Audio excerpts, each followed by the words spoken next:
মসলা লাচ্ছা পরোটা সাথে আলুর রায়তা খুবই সহজ টেকনিকে তৈরি করুন। ১ বাটি বা ১ কাপ আটা মিক্সিং বোলে দিয়ে সামান্য লবণ, ২ চামচ তেল দিয়ে ভালো করে মিশিয়ে নিয়ে অল্প করে জল দিয়ে একটা নরম ডো তৈরি করুন। ১০ মিনিট রেখে দিন। একটা সিদ্ধ আলুকে ছোট, ছোট করে পিস করে কেটে নিয়ে ছোট চামচের ১ চামচ করে চিলি ফ্লেক্স, হলুদ গুঁড়ো, কাশ্মীরি লঙ্কার গুঁড়ো, সামান্য লবণ, আস্ত জিরে দিয়ে দিন। অপর একটি পাত্রে ২ কাপ টক দই সাথে আধা কাপ জল মিশিয়ে পাতলা করে নিন। এবার একটা কাঁচা লঙ্কার সাথে ১ মুঠো ধনেপাতা পেস্ট করে দইয়ের মধ্যে দিয়ে দিন।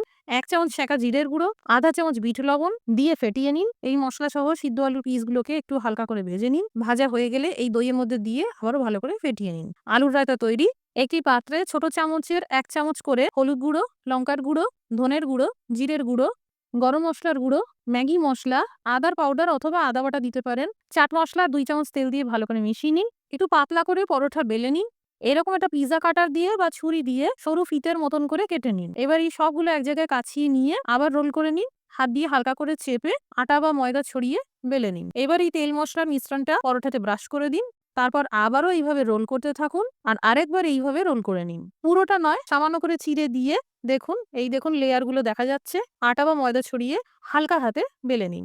এবার ফ্রাইং প্যানে ২ চামচ কি ১ চামচ তেল গরম করে পরোটাগুলো বেশ মুচমুচে করে হাই টু মিডিয়াম ফ্লেমে ভেজে নিন।